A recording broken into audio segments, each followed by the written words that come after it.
Well, I am back and I'm going to watch episode 4 of Code Geass.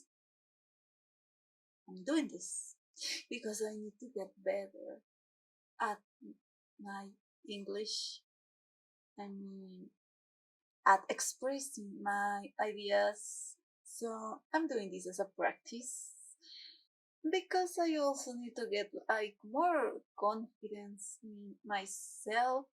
I think my English level is decent, but I speak like trash, as you can hear.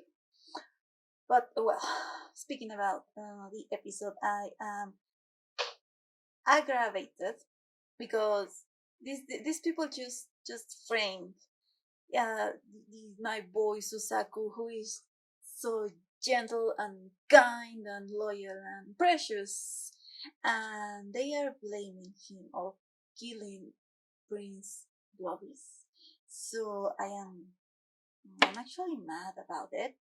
So let's see what is going to happen in this episode because I don't think that Lelouch is going to do something. He's going to save his childhood friend, but let's see what what happens. So Lelouch is the son of the emperor.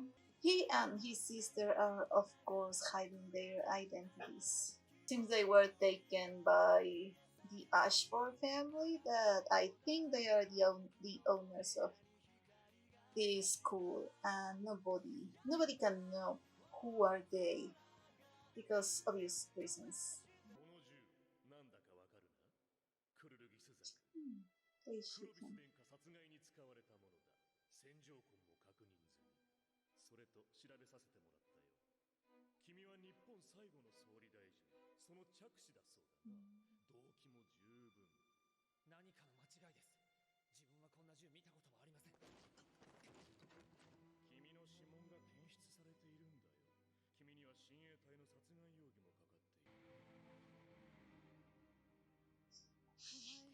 Here he is.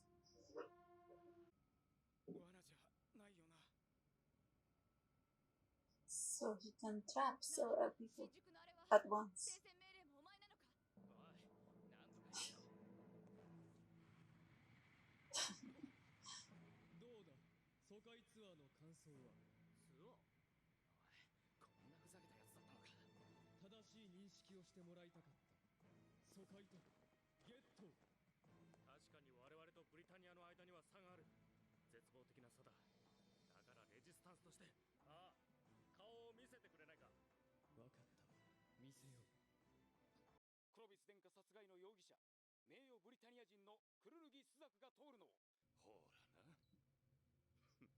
Okay.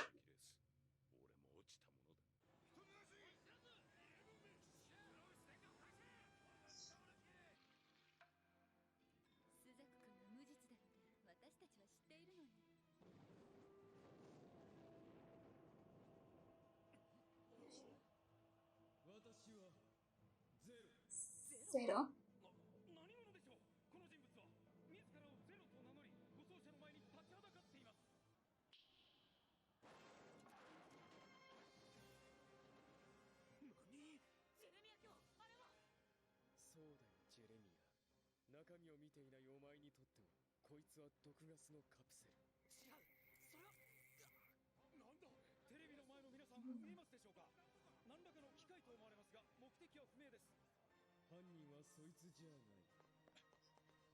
He murder.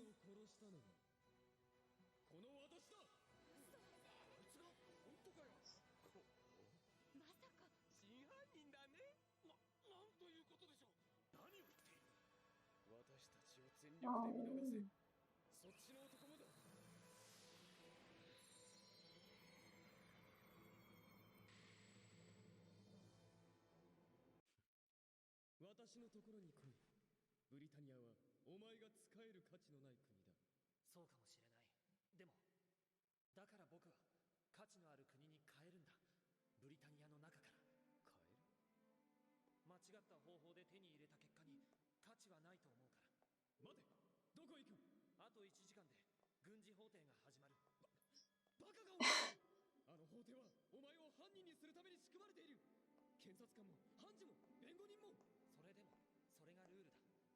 Can't believe.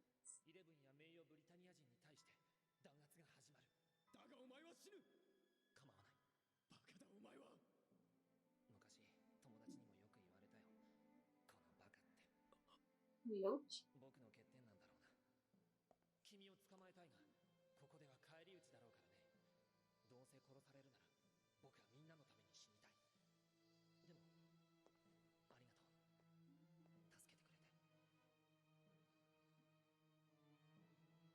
I can't believe this. No.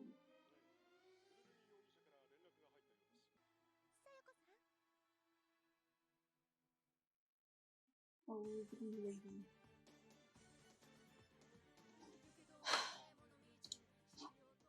I am impressed. Lelouch just pull off all this show, the mask and the cape and that outfit. It's a little too much for me personally. I understand it, but he he made all that in order to save him for a certain death. He is going to be executed. I can't. I don't know if he's going to be found innocent now that all this happened.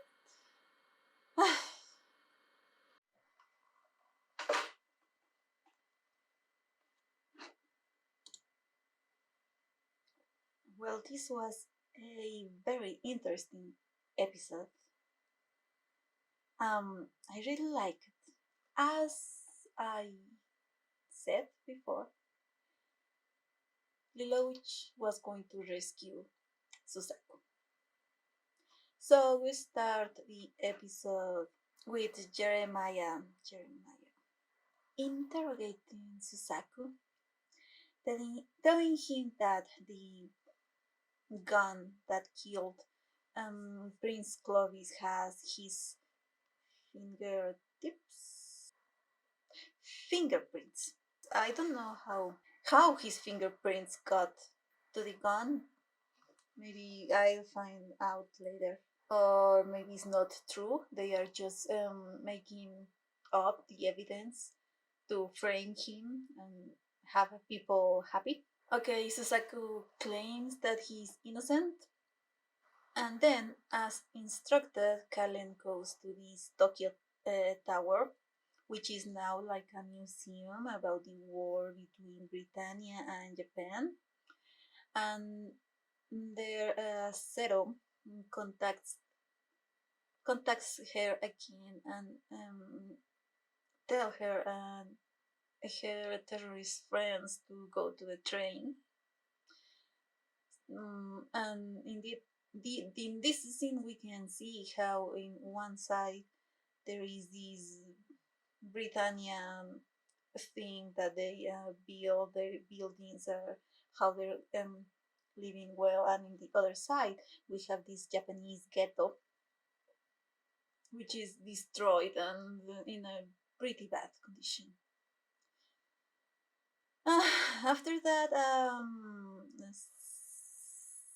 Zero tells them to go in front of the train, and he presents himself like dressed up in this outfit with a cape, with this helmet. So we cannot see his face, obviously, and he says that he is going to show them the impossible so they can believe and trust in him a little, and tells them that this is a war, that their acts of terrorism are not helping because their enemies is not the people but Britannia itself. And I I understand that he wants like to recruit them for his army and to build a rebellion against the empire. and Britannia and all of that.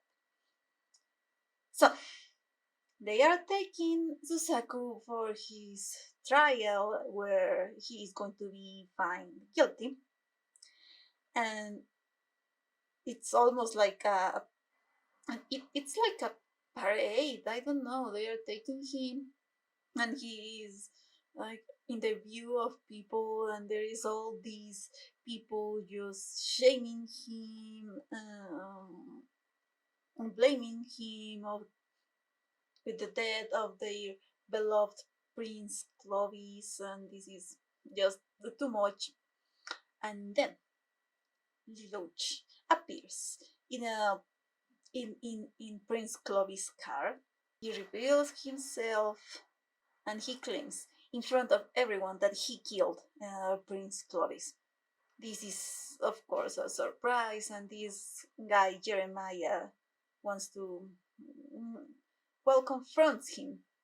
So we can see how Lelouch can open just a little hole in his helmet so he can use his magic eye and control Jeremiah, who lets Susaku go with them.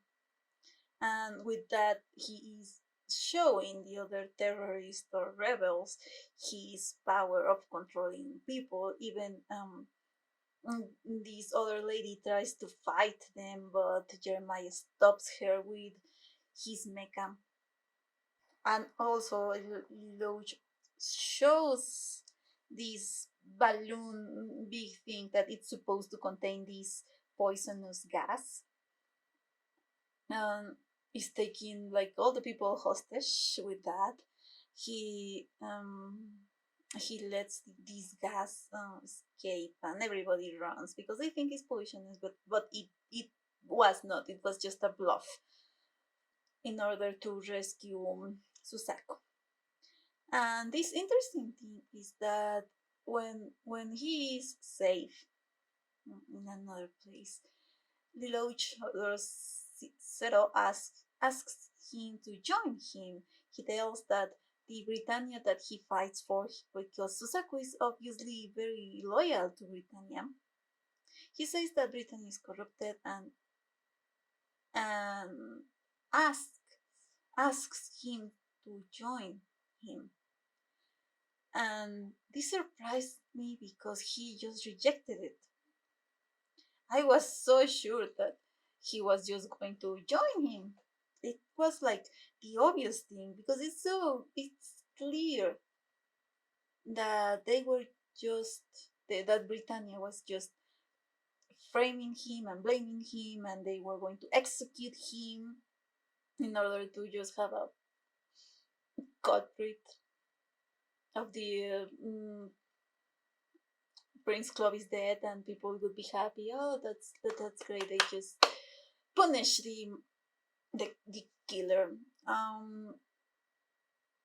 So I think the obvious and logical thing was Susaku just to join Zero and the rebellion, but he's such a rightful man. He's just not just kind and a good person, but he has his morals, his values, and he wants to do the right thing, and he knows that killing Prince Clovis and deceiving people into believing that they were going to release this poisonous gas is wrong. And he says that the end do not justifies the means. Is this famous phrase that can be traced back to Machiavelli that says the end justifies the means? Even though I think Machiavelli never said that, but whatever. But and this is like the philosophy of Lelouch that you can use bad or immoral means in order to achieve your goal, which is destroy Britannia. But this boy says that that is not right, and that's I was not expecting that from him, honestly. And he says that he is going to change Britannia from the inside. I respect that. I really respect that. speechless about it. We also found out that Susaku is the prime minister, the last prime minister of Japan's son. So he was kind of an important Japanese, and now he's an honorary Britannian citizen. I guess I'm saying that right, because he joined the military. But when he joined the military, he stopped having contact with his family. I don't know. I don't. I cannot explain everything I think of him. He is my favorite character so far. At first, I just thought, oh, this is such a nice guy, but no, he is he lives and goes to his trial, even though he knows that they set up to find him guilty, because he says that if he escapes, other Japanese and other honorary Britannians are going to suffer, and he's just going to face whatever is waiting for him. I don't know what is going to happen. I don't know if he is going to be found innocent now that this zero guy show up and claimed that he killed the prince. Or I don't know if our guys are going to rescue him again. I have no idea what is going to happen at that trial, but I am very proud of Susaku. Very proud of Susaku for doing this. It was just so brave, so rightful. He is amazing. So what else I have to say? At the end, Nonali. I don't know if I'm pronouncing it right. I don't know if I'm pronouncing anything right, but Nunali is relieved that Susaku might be found innocent in the trial, and at that moment, this green-haired mysterious girl appears, and the episode ends there. I knew that she couldn't be dead. She seems important. She is in the opening. But what is her exactly? It seems like an experiment. I think I saw a scene about her, and they were talking about experiments. I am very curious of who is she, because we actually saw her in the first episode watching Susaku and Lelouch when they were kids, and now she is with Nonali, and she gave Lelouch this power. She is mysterious. I want to know more about her. And I think that's everything I can remember right now about the episode. And